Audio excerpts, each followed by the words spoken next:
ये मेरी जिम्मेवारी है। लोगों ने मुझे अपना नुमाइंदा बनाया हुआ है। मेरे पास ऐसे तो पूरे प्रदेश भर में जाना पड़ता है। प्रदेश में कार्य संगठन का काम भी देखना पड़ता है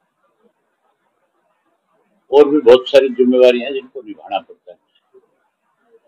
लेकिन जैसे ही मुझे समय मिलता है मैं अपने हल्के के गांव में जाता हूँ, लोगों से मिलता हूँ पर्सनल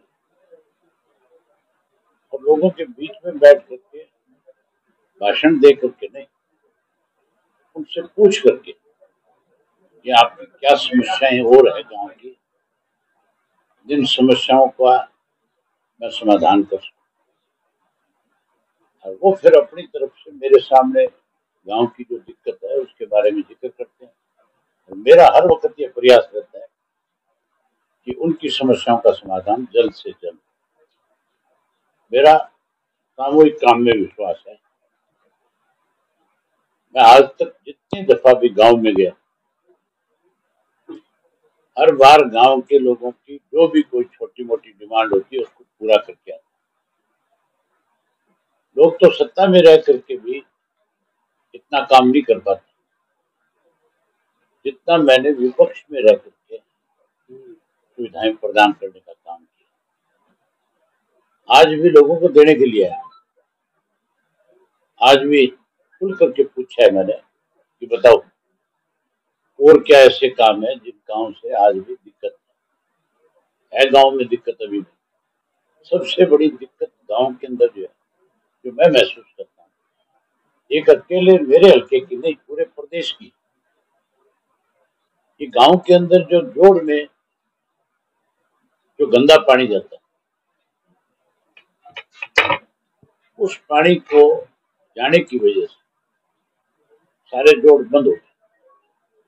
पशु भी उस पानी को नहीं पी सकते। जोड़ के चारों तरफ जो आबादी है उसका वहां पे रहना मुश्किल होता है, क्योंकि थोड़ी सी हवा जिस साइड की चल पड़ती है फिर बदबू से सारा लोग परेशान हो जाते हैं।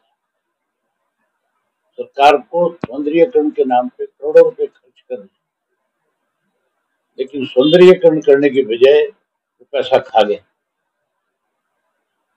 और लोगों के सामने एक बड़ी मुसीबत पैदा कर दी कि जोड़ को जो है उन्होंने डिस्पोजेबल वाटर बना दिया, जबकि जोड़ तो पशुओं के पीने के पानी के लिए होता था। जोड़ में मच्छियां इसलिए छोड़ी जाती थी कि जोड़ को वो साफ सफाई करती रहे, लेकिन आज तो वो भी पैदा नहीं हो सकता क्योंकि सारे गांव का गंदा पानी जाता है जिसमें केमिकल वाटर भी है, जिसमें कपड़े धोते हैं, साबुन है और है बहुत सारी ऐसी चीजें जिसकी वजह से बहुत ज्यादा दिक्कत है। जहाँ ये दिक्कत है वहाँ एक और दिक्कत, लोगों का काफी सारी गांव की आबादी ऐसी है जो खेतों में चली। अब ढाणियों में जाने के बाद पीने के पानी की दिक्कत है उनके साथ, वाटर वर्क से उनकी पाइपलाइन जा नहीं सकती। सरकार ने उसके लिए शर्तें रखी हुई।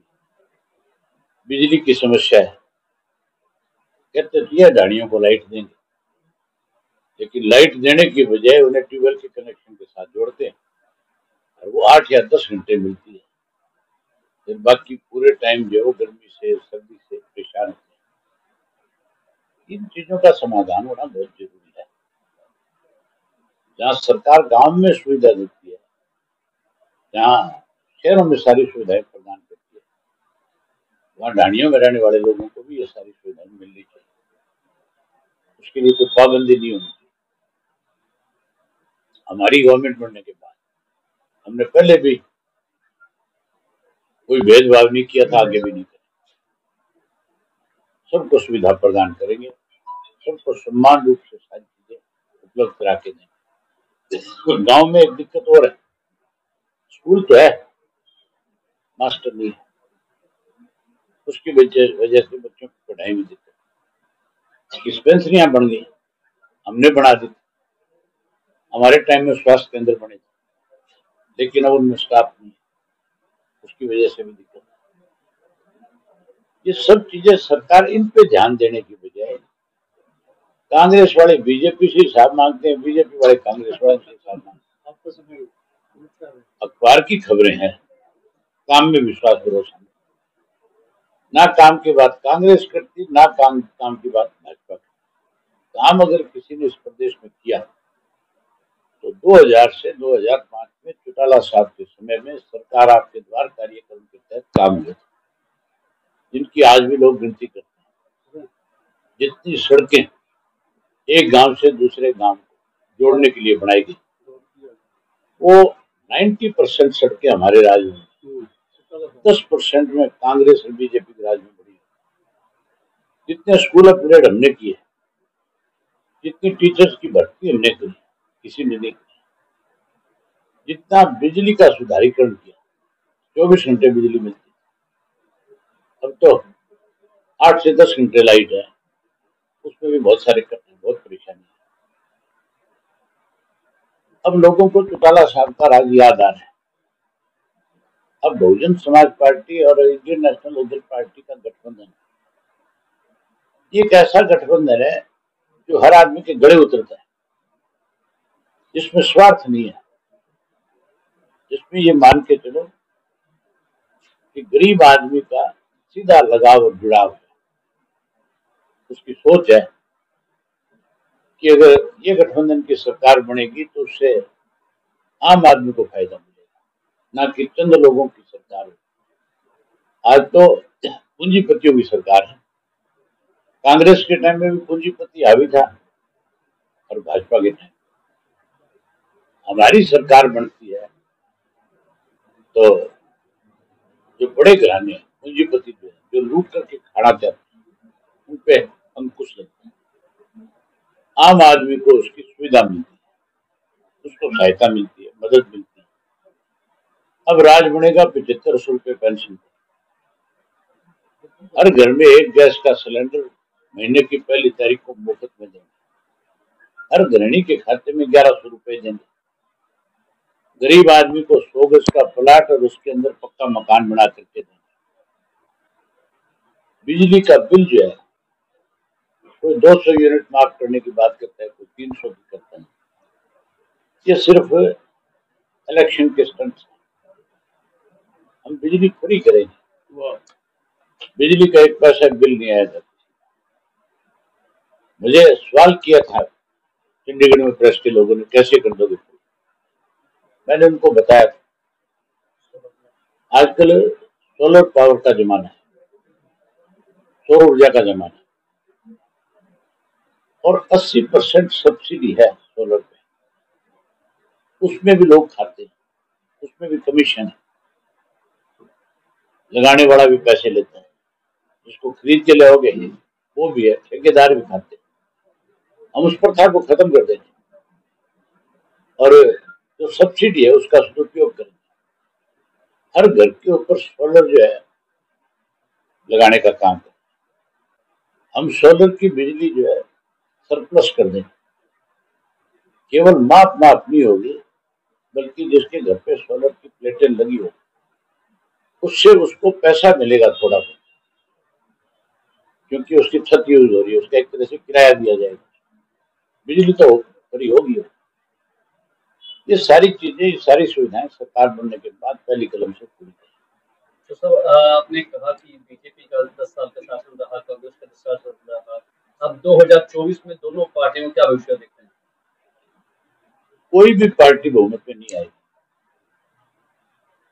हमारे हाथ में रहेगा सारा। और जब हमारे हाथ में ये बात आएगी, बागडोर जब हमारे हाथ में होगी, तो फिर 100% हम अपनी सरकार में, हम किसी के दरवाजे पे जाएंगे, हम तो अपना राज बनाएंगे और लोगों से किए हुए वायदे पूरे करेंगे। पिछले 2-3 महीने से यहाँ पर मोदी और लाइब्रेरी के नाम पर भ्रष्टाचार की खबरें काफी ज्यादा आ रही है। पिछले 2-3 महीने से नहीं, पिछले 5 साल से लाइब्रेरी के नाम के ऊपर लूट है। और पाइपें दबाने के नाम के ऊपर इस किस्म की पाइपें ला करके लगाई जाती है, कुछ 4 दिन नहीं चलती, टूट जाती है। इन सब चीजों की इंक्वायरी होनी चाहिए। अब जब भी कोई मीटिंग आएगी, मैं लिखूंगा सरकार को अपनी तरफ से कि ये कोई अपने अपने इलाके की समस्या नहीं है, आपको तो यहाँ की जानकारी है, मुझे पूरे प्रदेश की जानकारी है। आज सरकारी पैसे का बहुत दुरुपयोग है, सरकारी पैसे को दोनों हाथों से लूटने का काम में लगी है सरकार में बैठे हुए लोग। हम इंक्वायरी की मांग करेंगे और ये करें कि ना करें, हमारा राज बनने के बाद ऐसे लोगों को सख्ती से निपटेंगे। कांग्रेस ने जो कानून पास किए, बीजेपी जो कानून पास की बड़ी, वो पोर्टल वाला सिस्टम से आम लोग काफी परेशान हो गए। आपकी सरकार बनने के बाद लोगों को राहत मिलेगी? बिल्कुल मिलेगी, हर हाल में। हमने एक भूपेंद्र सिंह हुड्डा के खिलाफ चार्जशीट दी थी 400 पेज, भाजपा ने 10 साल निकाल दिए, उस पर कोई काम नहीं किया। अब हमारी दी हुई चार्जशीट के ऊपर अब आंख खुली है भाजपा ने। अब भाजपा वाले कह रहे हैं कि जो जमीनें दफा 4, 6 और 9 के नोटिस के बाद रिलीज की, हम उसकी इंक्वायरी करेंगे।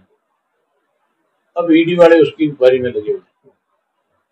अगर ये काम है, हमने जब इनको चार्जशीट सौंपी थी उस वक्त शुरू कर देते, तो जिन लोगों ने उसमें लूट मचाई थी उसका सीधा सीधा एक तरीका था, शहर के साथ लगती हुई जमीन जो है जिसकी कीमत बढ़ रही थी, जिसके सरकारी रेट में बढ़ाई नहीं गई, गवर्नमेंट की तरफ से बिल्डर लॉबी जो है वो सत्ता में बैठे लोगों के साथ मिलकर के उनको नोटिस दिलाती थी दफा 4 और 6 हमारी जमीन एक्वायर करें, बहाना बनाते थे यहाँ सेक्टर काटेंगे, यहाँ यूनिवर्सिटी बनाएंगे, यहाँ कुछ और करेंगे उसके नाम पर।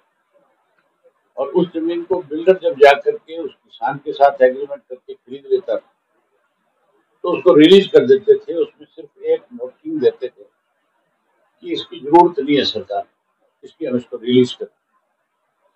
तो करोड़ों रुपए एकड़ की जमीन थी, किसान को 20-30 लाख रुपए में देनी पड़ती। हमने उसकी डिमांड करी थी कि ये बहुत बड़ा भ्रष्टाचार, इसकी जांच, खास करके एनसीआर जो एरिया था, दिल्ली के साथ गुड़गांव था, सोनीपत था, झज्जर का इलाका था, मेवात का इलाका था, फरीदाबाद पलवल का इलाका, उसके अंदर जो जमीनें 72,000 एकड़ जमीन ऐसी है जिसको सरकार ने बिल्डर को देने की किसान को मिलती। अब उसकी जांच हो रही है, अब उसमें हुड्डा का नाम आ रहा है, अब आंख खुली है। हम तो ये कहते हैं देर आए दुरुस्त है, इंक्वायरी हो तो दोषी उनके खिलाफ कार्रवाई।